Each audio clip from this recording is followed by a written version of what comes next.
पुन्हा सरकार आलं की आमच्या शेतकऱ्यांना पूर्ण कर्जमाफी आपण देणार आहोत। शेतकऱ्यांचा 7-12 करूया कोरा कोरा कोरा कोरा 7-12 शेतकऱ्यांचा करण्याचा निर्णय आपल्या सरकारने घेतलेला आहे। 31 तारखेच्या आत आपापले पैसे भरा पीक कर्जाचे। त्याच्यामध्ये जे काही सांगितलेलं होतं ते प्रत्यक्षात कृतीमध्ये येत नाही। जवळपास थोडे कमी 65,000 कोटी रुपये 3, 5, 7.5 वीज माफी म्हणजे तुम्हाला माफ आहे, पण तुमचे पैसे आम्ही महावितरणला भरतोय। आम्ही म्हणजे कोण? सरकार। परिस्थितीनुरूप आम्ही पुढचे त्या ठिकाणी निर्णय घेऊ। आता तशा प्रकारची परिस्थिती नाही, त्याच्यामुळे या वर्षी पण पुढच्या वर्षी पण घेतलेल्या पीक कर्जाचे पैसे भरा।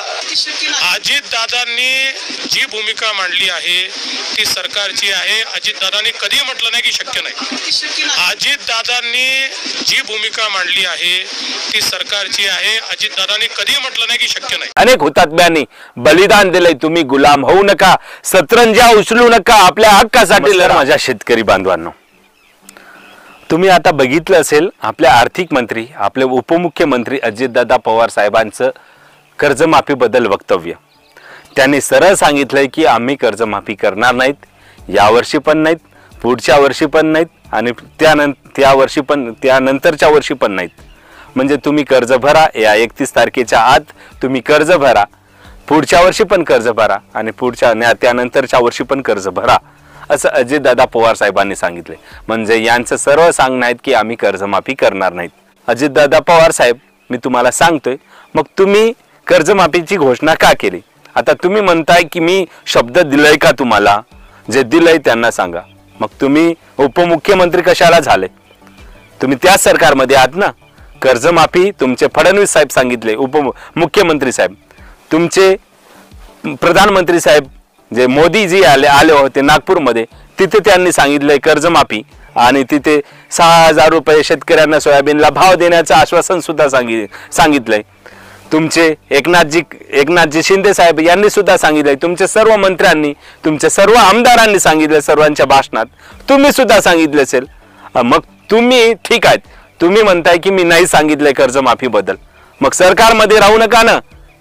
सरकारमध्ये राहू नका, का राहता सरकारमध्ये? मला सांगा शेतकरी मित्रांनो, यांच्यावर FIR झाली नाही पाहिजे का? जेव्हा कुणाल कामरा एक गाणं लिहितो त्यात यांचं नाव नसते तरी त्यांच्यावर FIR करते हे लोक। यांनी सरळ शेतकऱ्यांना फसवलंय का? यांच्यावर FIR नाही झाली पाहिजे? एक व्यक्ती स्वतःच्या हक्कासाठी बोलतोय, जे रियालिटी आहे तो बोलतोय आणि त्यांच्यावर हे FIR करायला लावतोय आणि हे शेतकऱ्यांना, महाराष्ट्रातील नागरिकांना फसवते का? यांच्यावर FIR नाही व्हायला पाहिजे। आता माझ्या शेतकरी बाप्पांनो, तुम्ही पण जागृत व्हा, यांच्यावर FIR झालीच पाहिजे। यांनी शेतकऱ्यांना फसवलंय, यांनी महाराष्ट्रातील सर्व शेतकऱ्यांना फसवलंय, यांनी लाडक्या बहिणींना फसवलंय, यांनी सोयाबीनला 6,000 रुपये भाव देण्याचं आश्वासन केलं होतं, त्या शेतकऱ्यांना सुद्धा फसवलंय। कर्जमाफी आता नाही करणार म्हणते, म्हणजे यांनी आश्वासन देऊन पाळलं नाहीत, म्हणून यांनी शेतकऱ्यांसोबत गद्दारी केले, यांनी 420 केले, यांनी फसवलंय। म्हणून यांच्यावर प्रत्येक पोलीस ठाण्यात, प्रत्येक तहसील लेवलमध्ये, तहसीलदारला, प्रत्येक पोलीस स्टेशनमध्ये जिथे असेल तिथे FIR यांच्यावर झाली पाहिजे। यांनी शेतकऱ्यांना फसवलंय म्हणून यांनी शेतकऱ्यांनी प्रत्येक जागी निवेदन, तहसील लेवलमध्ये आणि पोलीस स्टेशनमध्ये FIR दिलीच पाहिजे। लक्षात ठेवा शेतकऱ्यांनो, कर्जमाफी झाली नाही झाली तरी चालेल, पण यांच्यावर तुम्ही निवेदन देऊन, तक्रारी देऊन FIR जरूर करा, कारण हे सर्वसामान्यावर FIR करायला लावते, सर्वसामान्यावर जेलला पाठवते। मग यांच्यावर सुद्धा झाली पाहिजे। हा हुकुमशाही नाहीत, हा लोकशाहीचा देश आहे, लोकशाही राहिली पाहिजे, आपण गुलाम नाही झालो पाहिजे। अरे शेतकऱ्यांनो, माझ्या महाराष्ट्रातील नागरिकांनो, तुमच्यासाठी शिवाजी महाराज असे अनेक हुतात्म्यांनी बलिदान दिले, तुम्ही गुलाम होऊ नका, सतरंजा उचलू नका, आपल्या हक्कासाठी लढा। त्यांनी आपल्या देशासाठी बलिदान दिलंय, आपल्या हक्कासाठी तरी तुम्ही लढा, तेव्हाच एक शांतीपूर्ण देश महाराष्ट्र निर्माण होईल आणि अशा बंडखोर एक आळा बसेल, कधीही फसवणार नाहीत हे शेतकऱ्यांना नागरिकांना कधी फसवणार नाहीत यांची काळजी घेईल।